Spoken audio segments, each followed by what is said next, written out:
who brings their child to a blind date? That's what I asked myself that night, staring at my reflection in the diner's window. People expect roses, wine, and charming conversation, not a quiet boy clutching an old harmonica in his small hands. My name is Marcus Cole. I used to be a major general in the United States Army. 20 years in uniform, 3 tours overseas, countless medals and ceremonies. They called me a hero, a leader, a man who could carry an entire platoon through fire, but no one taught me how to carry my own son through the silence. Ethan is 10. He doesn't speak much, but when he does, his words are careful, like pebbles placed one by one in a riverbed. He's not broken. I never believed that for a second. But this world doesn't make it easy for boys like him to feel safe. 3 years ago, my wife Lily passed away after a short illness. We barely had time to process her diagnosis before she was gone. She was the light in every room, the laughter at our dinner table, the person who could get Ethan to hum along to her silly made-up songs.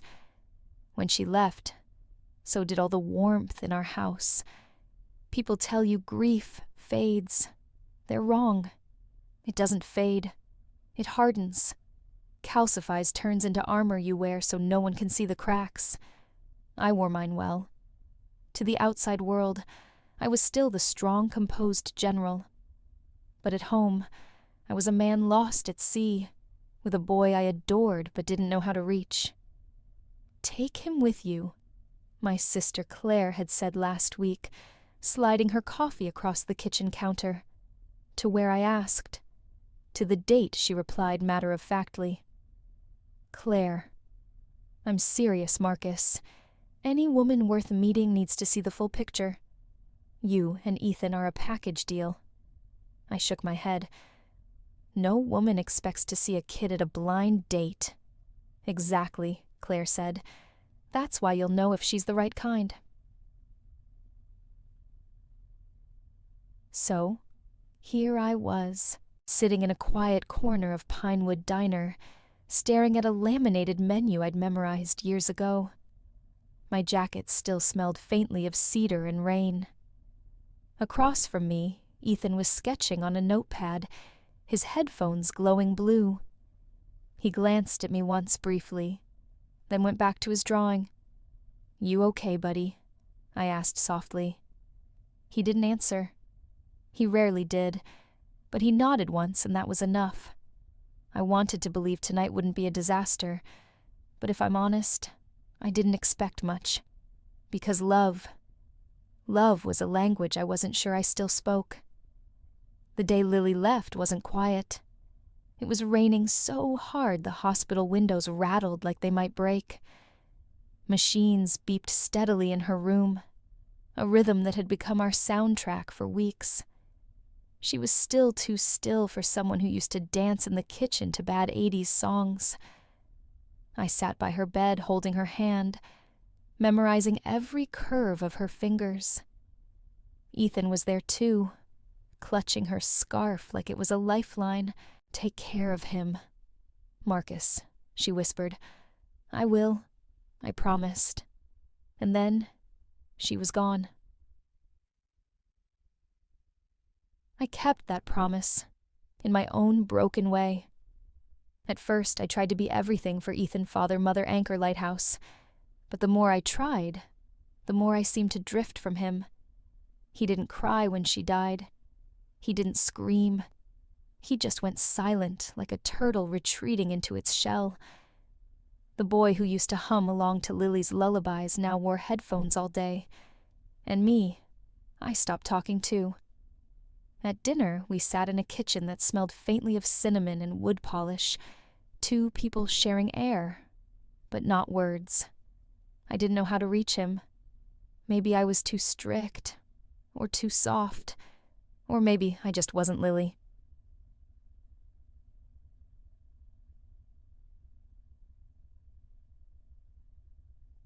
You can't keep going like this, Claire said one morning as she stirred sugar into her coffee. I leaned against the counter, arms crossed. Going like what? Like a man already buried. You wake up, you go through motions, but you don't live. I exhaled slowly. Claire, don't start. She set her mug down hard. You're still young. And Ethan, he needs to see you trying, not just surviving. And how do you suggest I do that? I signed you up for 3 blind dates. My head snapped up. You did what she didn't flinch. You need human connection, Marcus. You don't have to fall in love. Just talk to someone who isn't your commanding officer or a grocery store cashier. I let out a dry laugh and leave Ethan with some sitter who doesn't know how to handle him. No. Then take him with you, she said simply. Claire, any woman worth meeting won't be scared off by a boy with a harmonica and a quiet soul. I shook my head. No woman expects to see a kid on a date. Exactly. The kind of woman who stays is the kind you want to meet.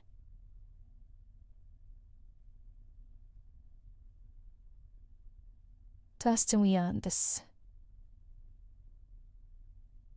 Her words stuck with me all night. What kind of woman would even agree to such a thing? Probably none. But as I watched Ethan asleep on the couch, headphones still glowing faint blue, I thought about Lily's last words. Take care of him. Maybe taking him with me wasn't such a bad idea. The night of the first date felt heavier than it should have. I wasn't wearing a suit, just a clean button-down jeans and a jacket that still smelled faintly of cedarwood. Lily used to tease me for dressing like I was heading into a briefing every time we went out. Loosen up, soldier, she'd say with a grin.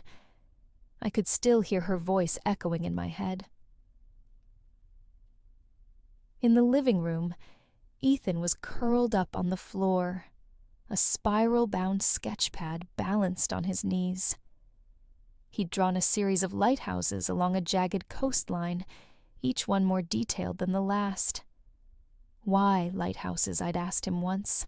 He'd thought for a long time before answering softly, because they don't go out, even in storms. Tonight, the boy with the harmonica and headphones was my lighthouse.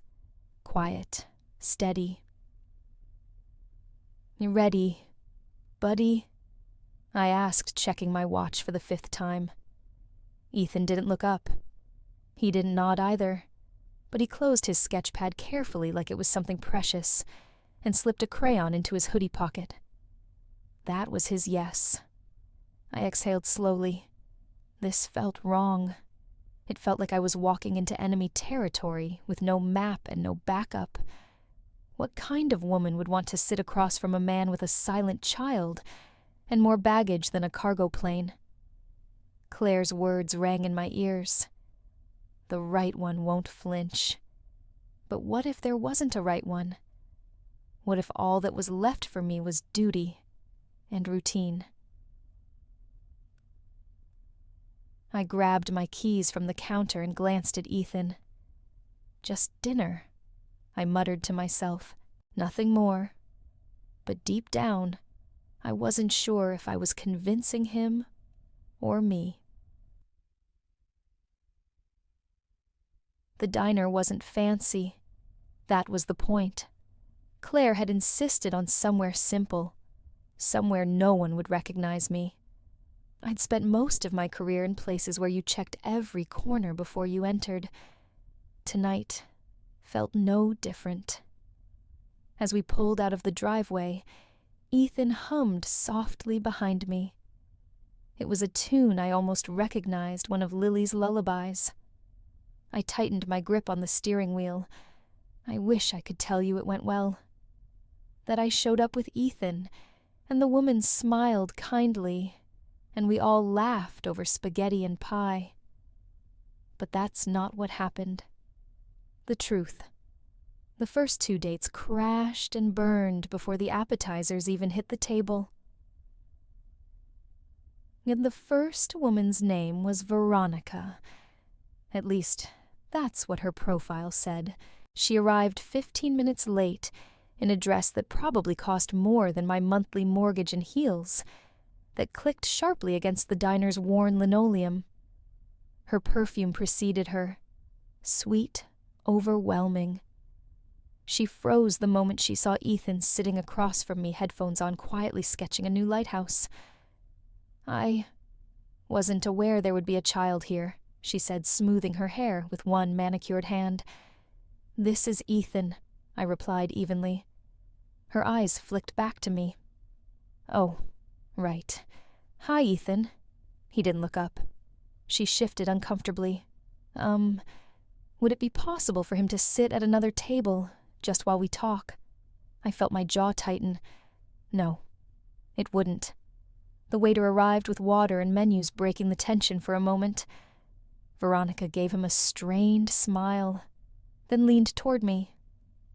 "Look, I don't mean to sound harsh, but I was expecting an evening for 2 adults, and I was expecting someone who understood what full disclosure meant," I said calmly. Her lips parted in surprise. "Excuse me. You're meeting me, and he's part of me. This isn't a test. It's just the truth." Veronica leaned back in her seat. The forced smile faded. "Well," she said coolly, "perhaps this isn't the right fit after all." "Perhaps not," I agreed. The entire interaction lasted 6 minutes. Back in the car, Ethan kept his gaze fixed on his sketchpad. "Did I ruin it?" he asked softly. My chest tightened. "No, buddy. You didn't ruin anything." But I couldn't shake the bitter taste in my mouth. Maybe this whole idea was a mistake. The second date started with a smile that felt too wide to be real. Her name was Madison. Blonde curls, manicured nails, and a voice that carried across the diner like a bell. "Oh, he's precious," she said as she slid into the booth across from me, her perfume cloying in the warm air. "Hi there, sweetheart. What's your name?" Ethan didn't answer. He kept his eyes fixed on the table, fingers tracing the edge of his sketch pad. "This is Ethan," I said, keeping my tone steady. She leaned forward, resting her chin in her hand. "Hey, Ethan. You shy, huh?" "That's okay. I'm great with kids." Her smile didn't reach her eyes.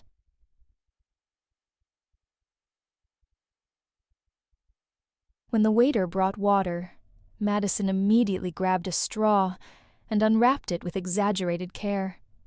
"Here you go, buddy. Let's get you set up." She reached across the table, her hand brushing against Ethan's arm. He flinched. I opened my mouth to tell her to slow down, but she was already tugging gently at his headphones. "Let's take these off so we can talk. Okay." Ethan froze. "Don't," I said sharply. She laughed light and airy. "Oh, it's fine. I've worked with dogs before. I know how to gain trust." My hands clenched into fists under the table. "Don't," I repeated, my voice low and cold. But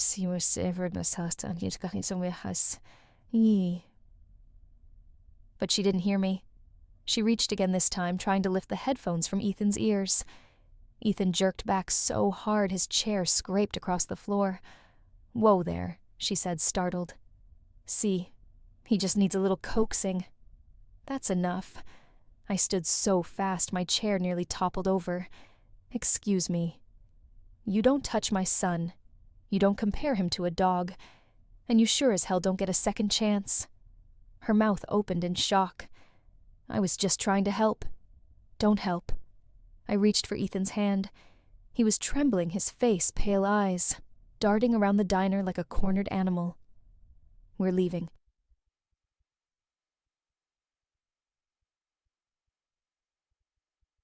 The drive home was silent, except for the sound of rain on the roof. Ethan's voice came small and brittle. "Was I bad? No, buddy," I said softly. "You weren't bad." She was. He didn't say anything else. Neither did I. But inside my anger boiled not just at her, but at myself, at Claire. at this whole damn idea. The car was silent except for the soft hum of tires on wet asphalt. Ethan sat in the back seat, his hoodie pulled tight, his fingers fidgeting with a crayon he hadn't used all evening. The sketch pad he usually filled with lighthouses stayed closed on his lap. I glanced at him in the rearview mirror. His small frame seemed even smaller in the dim glow of the dashboard. Bah. His voice broke the quiet so fragile it barely reached me. Yeah, buddy. Why don't they want to meet me? The words hit harder than any firefight I'd ever been in. I gripped the steering wheel tighter. It's not you, I said carefully. They just weren't the right people. Ethan was quiet for a moment, then spoke again, his tone barely audible. Because I'm different. My throat tightened. No, you're not different. You're exactly who you're supposed to be, but even as the words left my mouth, I felt doubt creeping in, not about him, but about me. Maybe I was asking for too much. Maybe there was no one out there willing to take on a boy who spoke in whispers, and a father who barely remembered how to speak at all. When we pulled into the driveway, the house loomed ahead like a dark silhouette against the night. Ethan followed me inside his sneakers, squeaking faintly on the hardwood. He went straight to his room without a word. I stood in the kitchen staring at the refrigerator. Pinned there was his latest drawing, a lone lighthouse, standing tall in a raging storm, its beam cutting through the darkness. I ran a hand over my face. Maybe Claire was wrong. Maybe this wasn't about finding someone for me, or even for us. Maybe it was about accepting that some ships were meant to drift alone. The next morning, Claire called. So she asked. Don't ask. You can't give up now, Marcus. Maybe there's no one out there who can handle all this. Then don't do it for you, she said gently. Do it for him. He needs to see you try. That night, I sat on the edge of my bed staring at my phone. The third date was scheduled. Her name was still unread in my inbox. My thumb hovered over the cancel button. But I didn't press it. Not yet. I almost canceled. 3 times my thumb hovered over the cancel button, and 3 times I stopped myself. Part of me was convinced this third woman wouldn't be any different, that she'd flinch when she saw Ethan, that she'd smile too wide, talk too loud, and leave us both feeling smaller than we already did. But something a voice I couldn't quite name kept me from backing out. Maybe it was Claire's words echoing in my head. The right one won't flinch. Or maybe it was Ethan this morning softly asking, "Are we meeting another lady tonight?" When I nodded, he didn't smile, but he didn't frown either. "Can I bring my new lighthouse drawing?" he asked. "Yes, buddy. Of course." And so we came. The diner looked the same as it always did. Strings of golden bulbs flickered above the windows, casting soft light over chipped tables and worn leather booths. I chose a corner booth again. Less chance of curious eyes, less noise for Ethan to navigate. He sat beside me, sketchpad open, crayons lined up in a perfect row. His headphones glowed faintly blue, a signal to the world to tread carefully. I ordered him a lemonade and myself a coffee. We waited. Minutes stretched like hours. "Do you think she'll come?" Ethan asked quietly. I hesitated. "I don't know, buddy. Maybe." He nodded, returning to his drawing, the faint scratch of crayon filling the silence between us. And then, the door opened. She wasn't what I expected. No perfectly pressed dress, no towering heels, no blinding smile rehearsed in the mirror. She wore a soft green sweater and jeans, her hair pulled back in a loose knot. There was ink smudged on one finger, and a canvas tote bag rested on her shoulder. She looked like someone who wasn't here to impress anyone. Her eyes scanned the diner uncertainly until they landed on us. "Marcus, Ethan," she asked softly as she approached. Her voice didn't cut through the air. It settled into it warm and unhurried. Before I could reply, she crouched to Ethan's level. "Hi, Ethan. That's a really cool drawing. Is that a lighthouse?" Ethan blinked, surprised someone was talking to him first. He nodded once. "Do you like lighthouses because they help people find their way?" she asked. He hesitated, then whispered, "They don't go out, even in storms." She smiled. "That's the best reason I've ever heard." And for the first time in a long time, I felt the tightness in my chest ease just a little. She didn't look at me first. That was the thing that caught me off guard. Every other woman I'd met in the past few weeks had locked eyes with me the second they arrived. They smiled wide, shook my hand too tightly, and gave Ethan a quick glance, like he was an accessory they weren't sure how to wear. But not her. Anna's eyes went straight to my boy. "Hi, Ethan," she said softly, crouching down to his level. "Is that a compass you're holding?" Ethan blinked at her. His small fingers tightened around the old brass compass Lily had given him years ago. He never went anywhere without it. "Yes," he whispered. Anna smiled, not the polished kind people wear when they're performing, but a quiet, warm smile that seemed to reach her eyes. "That's a beautiful compass. Does it tell you where you're going? Or where you've been?" Ethan thought about that for a moment. "Where I am," he said finally. "That's even better," Anna replied. "It's important to know where you are." I watched the exchange in stunned silence. Ethan didn't flinch. He didn't pull away. He didn't smile, not yet, but there was something softer in his shoulders, something I hadn't seen in weeks. Anna finally looked up at me. "Sorry," she said. "I should introduce myself. I'm Anna." "Marcus," I said, clearing my throat. She slid into the booth across from us, setting her tote bag gently on the seat beside her. Ethan's eyes followed her hands, curious but cautious. "So..."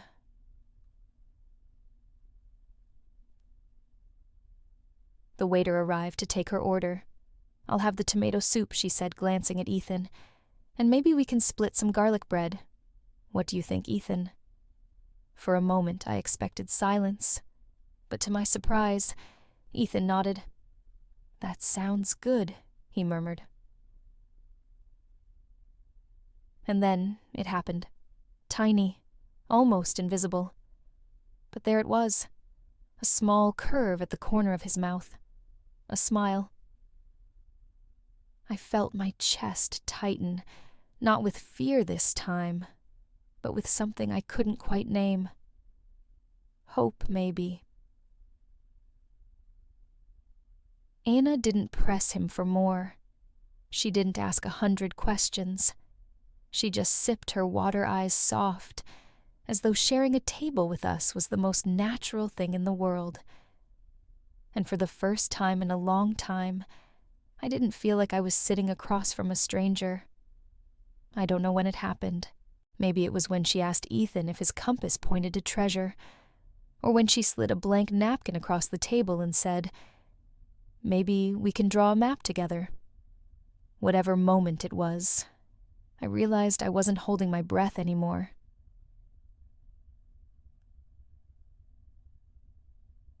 Ethan hesitated at first, his fingers still clutching his crayon tightly. Anna didn't push. She just sat back her own crayon poised in hand and whispered, "You can be the captain." His brow furrowed in thought.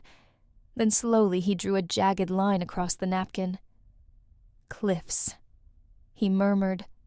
"Cliffs." Anna repeated with quiet wonder, sketching a tiny lighthouse at the edge. His eyes flicked up at her just for a second. "And I swear," he smiled again. I sat there watching them build a world together, mountains, forests, winding rivers all colored in blue, green, and gold. Anna never once asked him about school, or why he didn't talk much. She just let him lead. It felt different, not rehearsed, not polite out of obligation. Real. For the first time in years, my chest didn't feel like a locked box. By the time the waiter returned to clear the plates, Ethan had added an X to the napkin map. Treasure. Anna said, grinning, "What's in it?" Ethan looked thoughtful. "Maps," he whispered, "and snacks." Anna laughed softly. "That's my kind of treasure." When it was time to leave, she slipped on her coat and slung her tote over her shoulder. "Well, Captain, thanks for letting me join your adventure tonight," she said. Ethan surprised us both. "Will you come again?" he asked, voice small but steady. Anna blinked. I froze. And then she smiled, not the kind people give because they're expected to, but the kind that comes from somewhere deep and unguarded. "I'd like that," she said. "Chadulay sensapumamt." As we walked to the car, Ethan tucked the napkin map carefully into his sketch pad, like it was a priceless artifact. And for the first time in a long time, I caught myself smiling too. I thought we had found a little treasure. A quiet booth in a small diner. A boy and a woman drawing maps under flickering lights. A fragile bubble that felt too good to last. But bubbles burst easily, and this one popped the moment a stranger raised their phone.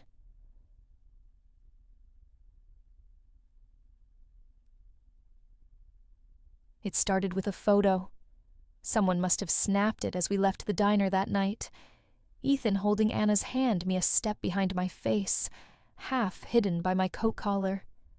The picture wasn't sharp. It wasn't even flattering. But by morning, it was everywhere.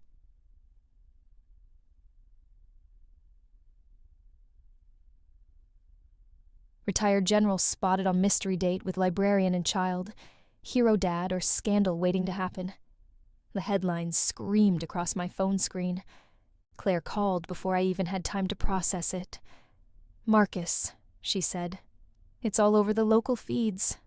They're saying things."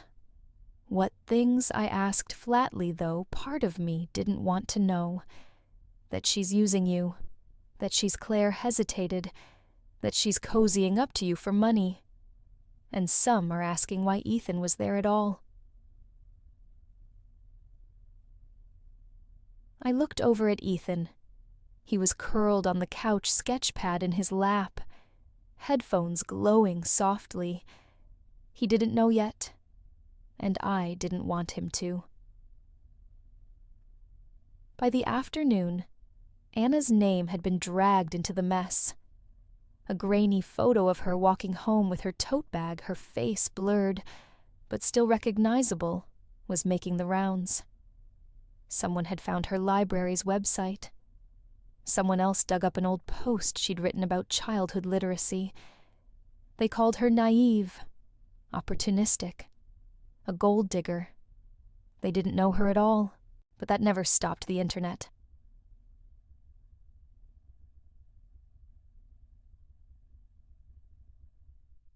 Claire called again that evening. "Do you want me to handle it?" she asked. "I know people, PR teams, lawyers. We can make it disappear. No, I said quietly. Marcus, no. I won't drag her through more noise. That night, as Ethan slept, I sat in the dark staring at my phone. The photo of us was still on the screen. It should have been harmless, but I couldn't shake the feeling that I'd opened the door too wide, let the storm seep in. And I didn't know if Anna would want to stay in the wreckage. By the next morning, the whispers had turned into a roar. Anna didn't answer my calls. Not the first one. Not the fifth. Her voicemail was the same every time, calm, cheerful, oblivious to the storm brewing outside. Hi, this is Anna.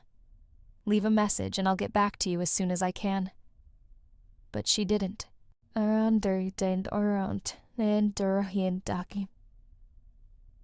Claire showed up at my door without warning, her phone already in hand. Marcus, she said, her voice tight. It's worse. She turned the screen toward me. The headline read, Children's Librarian on Leave. Amid controversy, parents raise concerns over relationship with retired general. There was a photo. Anna walking into the library. Her face pale, shoulders hunched against the flash of someone's camera. She's been suspended, Claire said. The library board caved after a group of parents called in. Said it was inappropriate for her to spend time with a child outside work.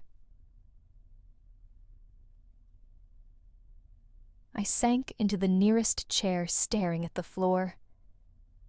They don't know her, I muttered. They don't care, Claire replied. All they see is a narrative they can twist.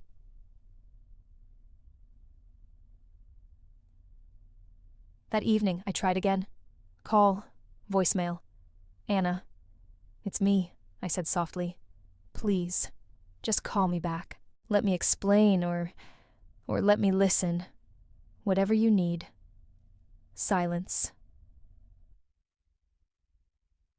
Ethan sat at the kitchen table, his crayons scattered across a blank page. But he wasn't drawing lighthouses tonight. He was drawing her. Anna, in her cardigan and glasses, standing next to a tiny figure with headphones and a compass. The caption in his blocky handwriting read, She saw me. Bah, he said suddenly, looking up. Yeah, buddy, did I make her go away? My throat burned. No, I said firmly. You didn't. But in my chest, doubt gnawed like a wild animal. That night, I sat in the dark with my phone in my hand. Every instinct in me screamed to go to her apartment to knock until she opened the door. But what if she didn't want me to? What if I was just another storm in her life now? The house was silent that night, except for the faint scratching of crayons on paper. Ethan sat cross-legged on the floor, his sketch pad balanced carefully on his knees. I watched from the doorway, too tired to speak, too heavy to move. He wasn't drawing lighthouses anymore. This time, he drew Anna.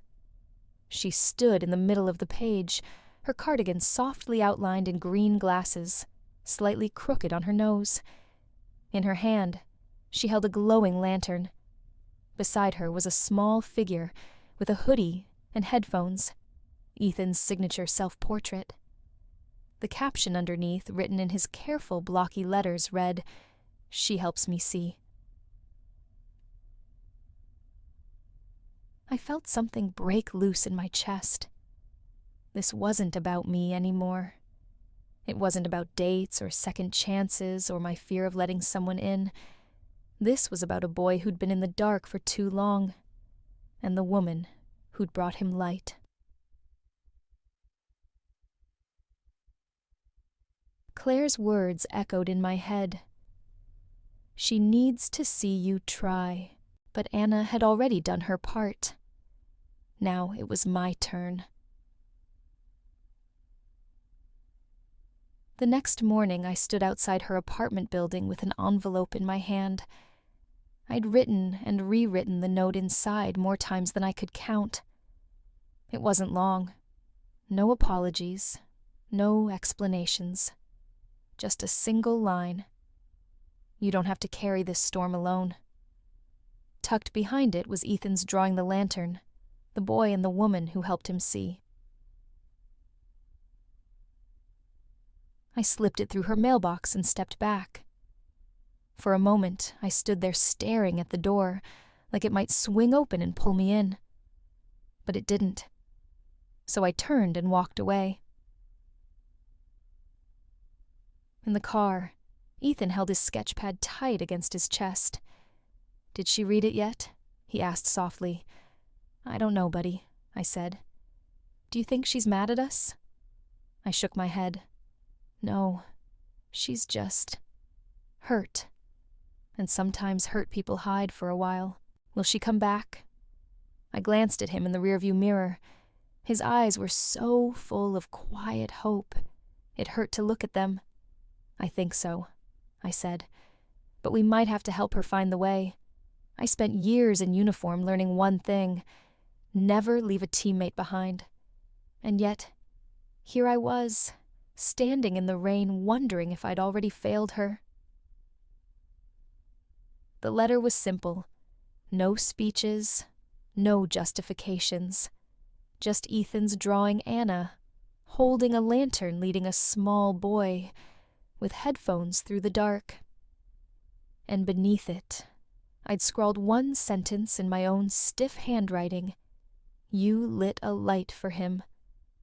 Let us light one for you." The envelope felt impossibly light in my hands as I slid it into her mailbox. I took a step back, staring up at the window I thought might be hers.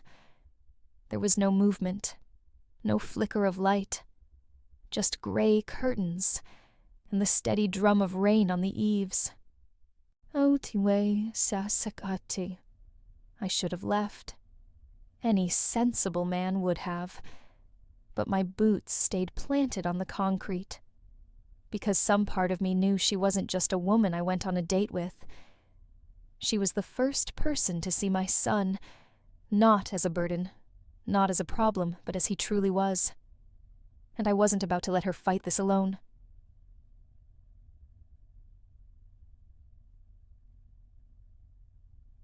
Minutes passed, then an hour. Rain soaked through my jacket, cold against my skin. Still, I stayed. I remembered something Claire said. Once love isn't proven when things are easy. It's proven when you choose to stay in the storm. And this was the storm. The hallway light flickered inside the building. For a moment, I thought I saw movement behind the glass door. A shadow, a pause, and then nothing. I exhaled slowly, my breath misting in the air. She didn't owe me anything. But God, I hoped she'd open that door. Back in the car, Ethan's voice crackled through the quiet. "Did she read it yet?" "I think so," I said softly. "Is she still mad?" "She's not mad, buddy. She's just trying to figure out if we're worth the risk." Ethan nodded, clutching his compass in his hands. Then we wait. I almost turned to leave. The rain had seeped into my boots. My hands were numb. And then I heard its soft footsteps on the other side of the door. It cracked open just enough for Anna's face to appear pale and guarded. "Marcus, what are you doing here?" Her voice wasn't cold. It wasn't warm either. "I couldn't stay silent," I said. "Not when they're tearing you apart out there." She glanced over her shoulder, as though afraid someone might see us talking. "You shouldn't have come," she whispered. "This will only make it worse." "For who?" I asked. "For you or for me?" "For all of us," she said sharply. "Marcus, do you know what they're saying? that I'm using you, that I got close to Ethan to her voice cracked, to manipulate my way into your world, and maybe someday you'll believe them too. I took a step closer, rain dripping from my hair. They're wrong, I said. I know they're wrong. But what if you don't, Marcus? What if one day you look at me and wonder if they're right? I couldn't survive that. For a moment, the words caught in my throat. I'm scared too, I admitted. Not of them. Not of what they say. I'm scared you'll decide we're too much, that you'll walk away. And my boy. My voice faltered. My boy smiled because of you. Don't you see? You've already left your mark on both of us. And the sound of small footsteps interrupted us. Ethan was standing behind me, clutching his sketch pad in one hand and his old brass compass in the other. Ethan. Anna started, her voice trembling. He stepped forward, holding out the compass with both hands.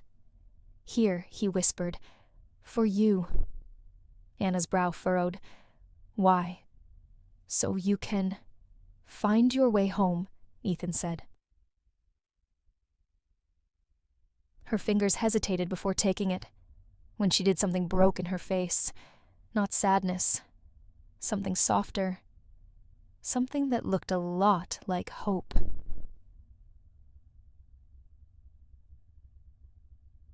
I watched her turn the compass over in her hands, rain streaking down the glass door between us. You don't have to decide right now, I said quietly. But know this, we're not going anywhere. Not unless you tell us to.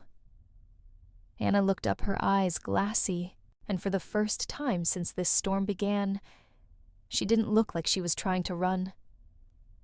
Anna stared down at the small brass compass in her hand.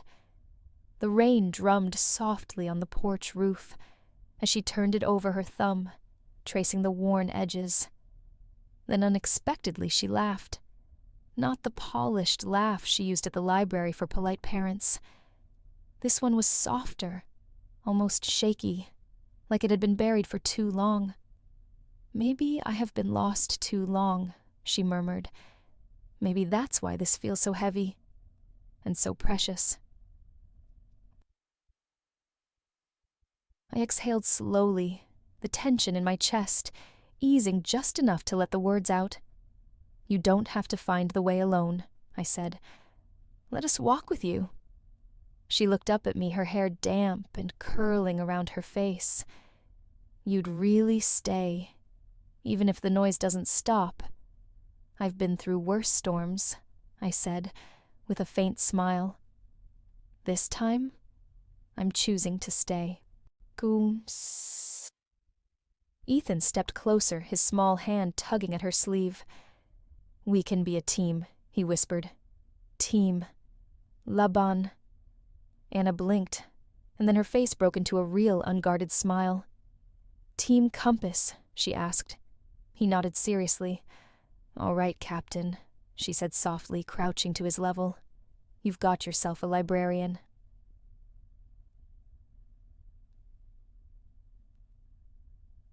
The next few weeks were slow, tentative, but steady. Anna started visiting the house on Sunday afternoons.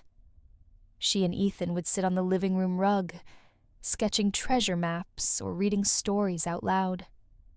Sometimes I'd watch from the kitchen, coffee in hand, wondering how something so simple could feel so much like home.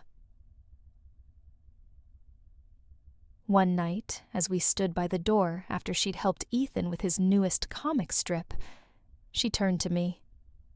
You know, she said, holding up the compass. I think this little thing is working. Oh, yeah. She smiled, slipping it back into her coat pocket. It's pointing me back here. We didn't save the world.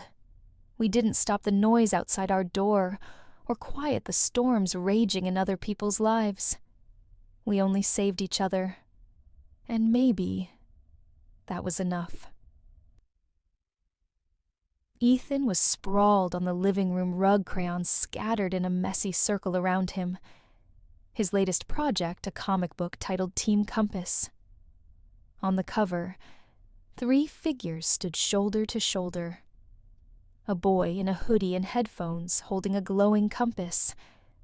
A tall man in a weathered coat, his hand resting protectively on the boy's shoulder. And a woman with a lantern in her hand, light spilling out to cut through the darkness. The librarian gives them maps and snacks, Ethan explained quietly as his crayons worked furiously. Anna curled up on the couch with a blanket draped over her knees, smiled softly. Sounds like the most important job. She said, her voice warm. Ethan nodded seriously. Maps so they don't get lost. Snacks so they don't give up. The house felt warmer these days, not because of the old heater groaning in the corner, but because of Anna's presence. Her tote bag often rested by the door now. Stray books found their way onto our counters. The scent of her herbal tea lingered in the kitchen long after she left. It wasn't planned. It wasn't spoken. But somehow she belonged. Later that night, as Ethan carefully outlined the compass on his comic's cover in gold crayon, Anna leaned toward me. "You know," she whispered, "it feels strange. Being happy again. Like wearing a coat I thought I'd outgrown." I nodded, understanding more than I could ever say. "Do you think it's okay?" she asked. "What?" "To let myself have this. You. Him. Us." I looked at her. Really looked at her.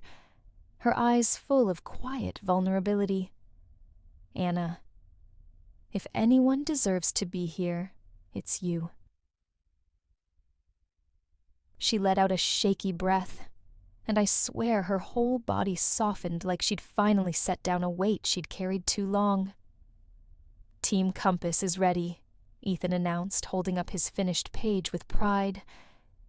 Anna took it gently, running her fingers over every crayon line. "It's perfect," she whispered. "Just perfect. Some moments don't feel big when they happen. No music swells. No one claps or cheers. They're quiet, almost ordinary. But later, you realize those moments were everything." It was a Sunday afternoon, and the house smelled like garlic and melted butter.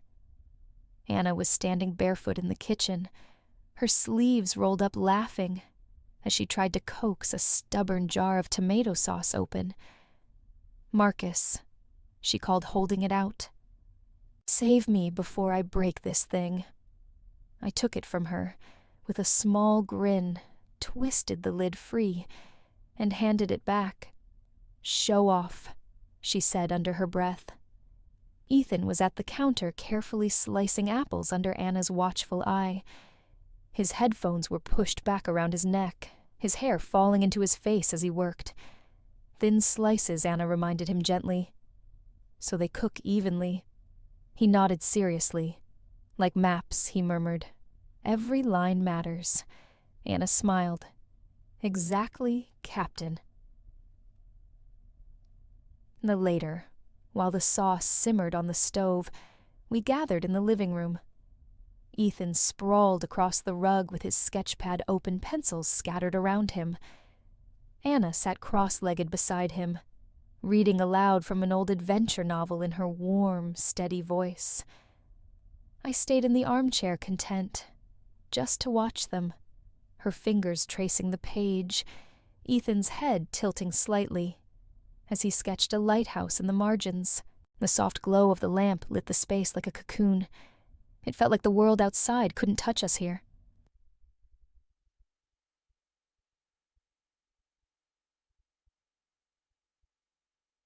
At some point, Ethan dug into his tote bag and pulled out the brass compass, the one Lily gave him years ago.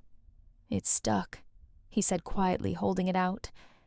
Anna turned it over in her hands, studying the faded markings. "Well," she said, "maybe we can fix it together." Ethan's eyes brightened just slightly. "Team Compass," he whispered. "Team Compass." She agreed.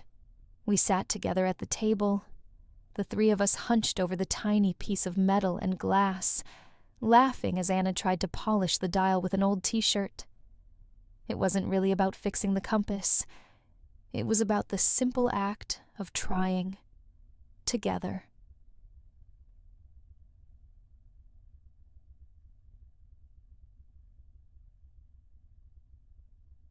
By the time dinner was ready, the kitchen was a mess flour on the counter sauce splattered on the stove. But we didn't care. We ate by candlelight, the flames flickering softly against Anna's smile, Ethan's quiet contentment, and my own slow realization. This wasn't perfect, but it felt like home. The envelope was silver thick and far too formal for my kitchen table. It sat there like a challenge I wasn't ready to answer. The annual Veterans Legacy Gala cordially invites Major General Marcus Hale Rhett to be honored for his years of service. The rest blurred as my eyes drifted to the bottom line. Spouses, or significant guests, welcome. Anna was in the living room with Ethan, helping him organize his crayon collection into neat little color groups. I watched her from the kitchen doorway, her hair falling in soft waves around her face, her laughter warm enough to melt the chill that had settled over me. Would she even want to go? Would I be asking too much, throwing her into a room of sharp-eyed donors and perfectly pressed uniforms, all of them ready to whisper behind champagne glasses? Later that night, I sat on the edge of my bed, the invitation still unopened in my hands. The last time I went to that gala, Lily was by my side. She'd worn a deep blue dress and spent the evening deflecting awkward questions about military life with a grace I never could have managed. Now I imagined Anna standing there instead, her quiet presence, her cardigan sleeves too soft for that world of cold, polished smiles. Would they see her? Or would they see only the headlines, the librarian, and the generalist scandal in the making? The thought made my stomach twist. Part of me wanted to keep her away from it all, to protect the fragile peace we'd built here. But another part, the part that had learned not to leave teammates behind, whispered something different. If she's not there, what message does that send?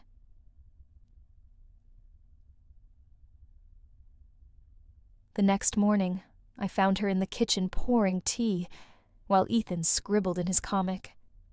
"Anna," I began. She looked up, her expression open, unaware of the storm in my chest. "I got invited to a gala next month." Her brow lifted slightly. "Oh, that sounds important." "It's not," I lied. Then after a pause, "They said I can bring someone." Anna's fingers tightened slightly on the teacup. I searched her face for an answer, any flicker of fear or worse, resignation. But she only said softly, "Do you want me to come?" I didn't answer right away, because I wasn't sure what scared me more, bringing her into that world, or leaving her out of it. The community used to cheer my name, at parades, at veteran ceremonies, even in crowded airport terminals. Strangers would clap me on the back and say, "Thank you for your service, General." Now they whisper about her. Is she after his money? What kind of woman gets close to a child like that? She doesn't belong in his world. And the gala was a month away. The silver invitation sat heavy on the counter next to Anna's tote bag and Ethan's sketch pad. Claire called me the day after it arrived. You're going to bring her right, I don't know yet, I admitted. Marcus. Her voice sharpened. If you leave her out, they'll think the headlines are right. That she's not good enough. That you're ashamed. I'm not ashamed of her. Then show them. That night, after Ethan had gone to bed, Anna and I sat on the porch. I told her about the gala, the sharp suits, the glittering dresses, the polished donors with eyes like hawks. I'm not sure I belong there, she said softly. Anna, I'm not sure I do either. She gave me a faint, tired smile. If you want me to come, I will, but I don't want to make things harder for you. The next morning, I watched Ethan carefully tuck his compass into his hoodie pocket before school. He looked up at me and said, "Will she come with us?" It wasn't really a question. It was a hope. When I called Claire later, my voice was firm. We're all going. All she echoed. Yes. Anna, Ethan, me. If they're going to see me, they're going to see us as we are. The week before the gala, someone posted about us on a local forum. Marcus Hale bringing the librarian to the Legacy Gala. That's rich. Bet she's planning her retirement already. The comments stung, but I'd been through fire before. This was nothing compared to watching my boy's face light up when Anna read him bedtime stories.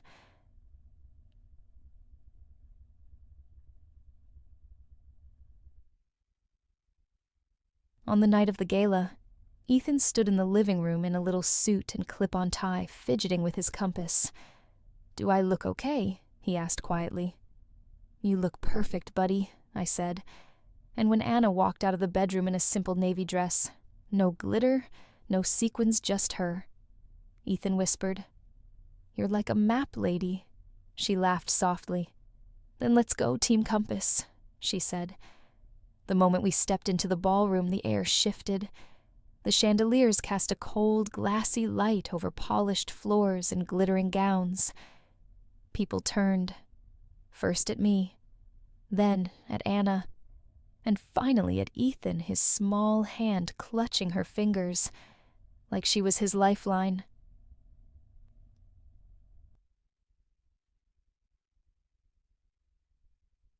I could hear it in their silence. That's her. She's ordinary. Why bring the boy here? Anna's back stiffened, but her grip on Ethan didn't falter. I leaned down and whispered, "They don't matter. You're with me." She nodded slightly, her lips pressed into a tight line. Like then came my uncle, a man who wore his medals like weapons, and his smile like a blade. "So this is the librarian," he said, his voice smooth, but cutting. Anna started to extend her hand, but he ignored it. "I'm surprised you came," he went on. "Women like you usually know when they're out of their depth." Anna froze. Ethan stepped closer to her side, his headphones glowing faintly, and I felt something hot rise in my chest. I stepped forward, squaring my shoulders, until I stood between him and them. "You're right, about one thing," I said evenly. "This room isn't where she belongs." My uncle's smirk widened, but I continued, my voice firm. "This family, this team, that's where she belongs. Exactly, perfectly." A ripple went through the small circle of onlookers. Anna's eyes glistened. Ethan's small hand found mine, and for the first time that night, the tight knot in my chest loosened. "You've changed, Marcus," my uncle said quietly. "Good," I replied. "I was tired of living for your approval." As we moved away, Anna whispered, "You didn't have to say that." "Yes, I did," I said, "because you needed to hear it, and so did they." The rest of the evening blurred. The speeches, the clinking glasses. All I could focus on was Anna, her calm, steady presence, and Ethan tracing invisible maps on the back of her hand to keep himself anchored. Adis. Before we left, the photographer stopped us. "General Hale, can we get a photo of you with your guests?" I hesitated for a fraction of a second. Then I pulled Anna close, resting a protective hand on Ethan's shoulder. "Of course," I said. Click. One flash. And in that instant, I knew this would be the picture I kept, not for the world, but for us. We were halfway to the door when Ethan tugged at Anna's sleeve. "Wait," he whispered, reaching into the small backpack he'd carried all night. He pulled out a folded sheet of paper, smoothed it carefully, and held it high above his head. On the page was a drawing. 3 figures Marcus Anna, and Ethan standing beneath bold, crayon-written words. "Kindness is never wrong." The room went quiet. A few guests glanced over, some with curiosity, others with the same tight smiles they'd been wearing all evening. But one by one people stopped talking, stopped whispering, and simply watched. Anna knelt beside Ethan, her eyes glistening as she placed a hand on his shoulder. "You're braver than all of them," she murmured. He didn't respond, but his small hand slipped into hers, holding tight. I looked around the room at the sharp suits, the cold eyes, the polished perfection, and I realized I didn't care what any of them thought. Not anymore.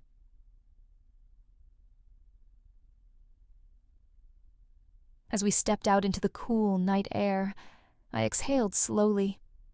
Anna let out a breath, too, her shoulders relaxing for the first time in hours. "That was—" she began, but her voice trailed off. "A lot I finished for her." She gave a small, rueful smile. "Do you regret bringing us?" she asked softly. I stopped walking and turned to face her. "No," I said firmly. "I regret waiting this long to make our voices louder than their noise."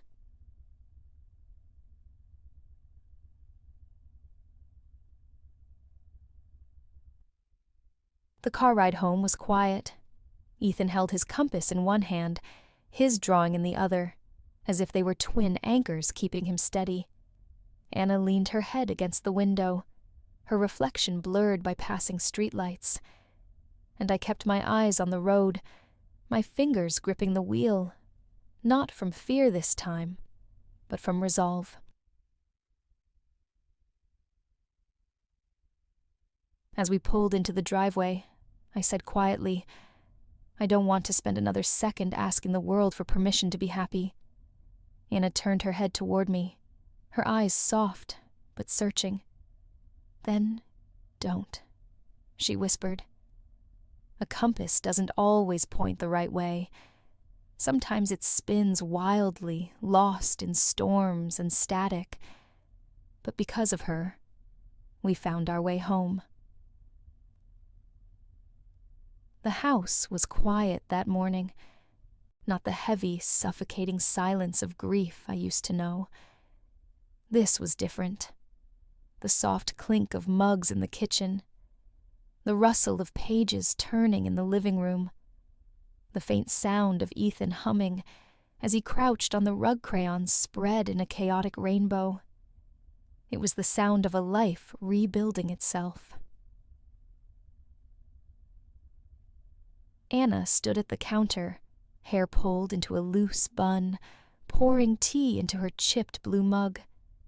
She wore one of my old sweatshirt sleeves too long for her arms. When she caught me watching, she smiled small, unpolished real. "You're up early," she said. Couldn't sleep, I replied. Ethan looked up from his drawing, his headphones askew. Captain Compass is getting a sidekick, he announced. Anna crouched beside him, peering at the crayon lines. Oh, she asked. Who is it? The librarian, Ethan said, matter-of-factly. She gives him maps and snacks. Anna laughed softly. Sounds like my kind of superhero. I watched them from the doorway, my chest tight, not with fear anymore, but with something warmer. This wasn't what I imagined my life would look like. It was messier, quieter, and somehow more whole. Later, we sat together at the kitchen table. 3 mugs, 3 plates, the smell of toast and cinnamon filling the air. Ethan carefully balanced his compass beside his plate, as though it were as essential as his food. Anna reached over and turned the dial gently. Still pointing north, she said. Always, Ethan whispered.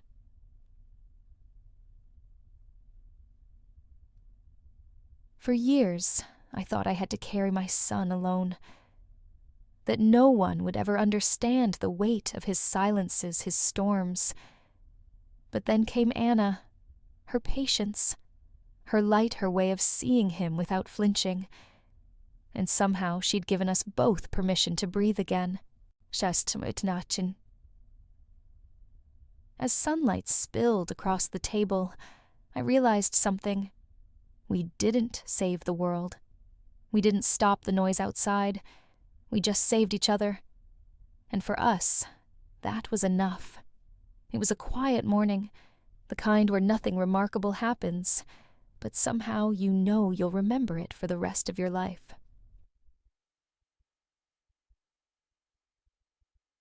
Ethan was sitting at the table, his little hands cupped around the brass compass he'd carried for years, the same compass Lily gave him on his 5th birthday. He turned it over carefully, tracing the faded engravings with his thumb. Anna watched him from across the table, her chin resting in her palm.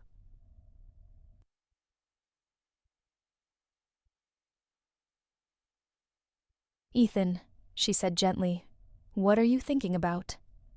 He looked up, his headphones resting around his neck. You should keep it, he said, pushing the compass across the table toward her. Anna blinked. Me? He nodded. In case you ever get lost. For a moment, Anna didn't move. Her fingers hovered over the compass like she wasn't sure she was allowed to touch it. Ethan. This is yours, she said softly.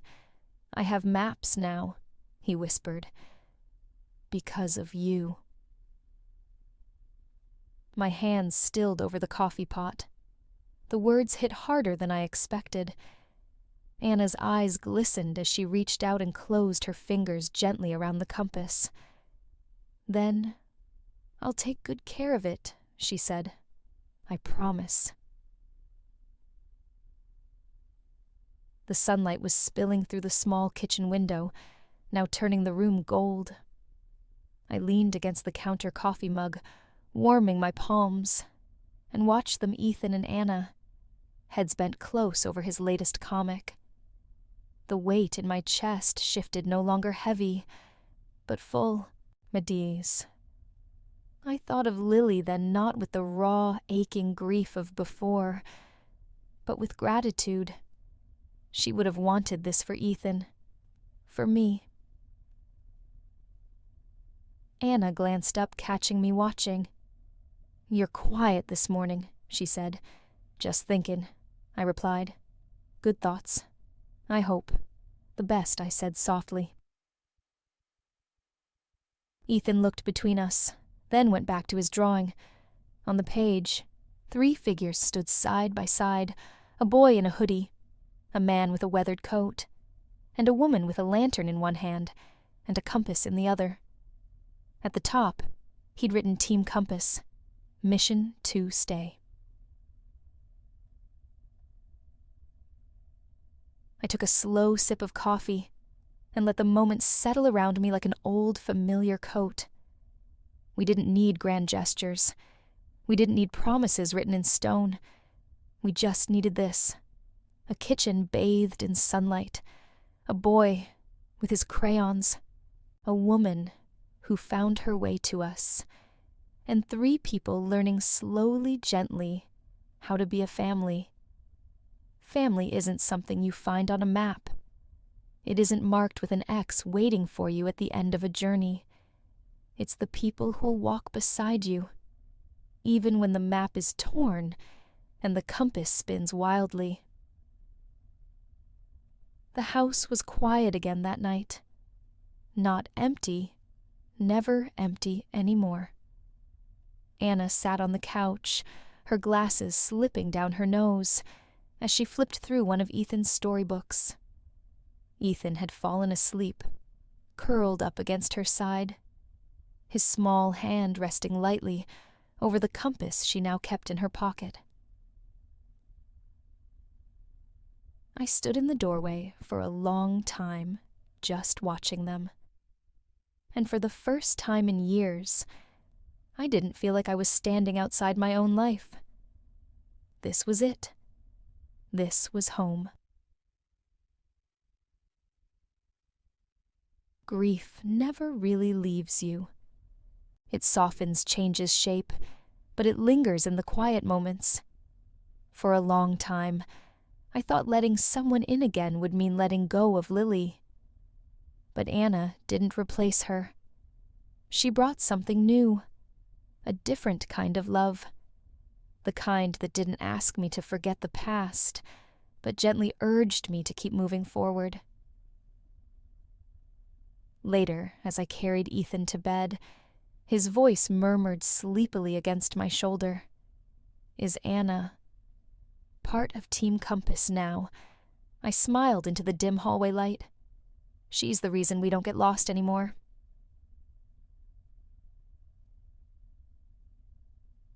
When I came back to the living room, Anna was waiting, her cardigan pulled tight around her. You okay? She asked softly. Yeah, I said. More than okay. She tilted her head, eyes warm but cautious. You sure about this? About us? I crossed the room in 2 steps and sat beside her. Anna, happiness isn't about finding someone to replace what you lost. It's about finding someone willing to walk with you, even when the map falls apart. Her breath caught slightly, and then she smiled the kind of smile that felt like the first sunrise after a long winter.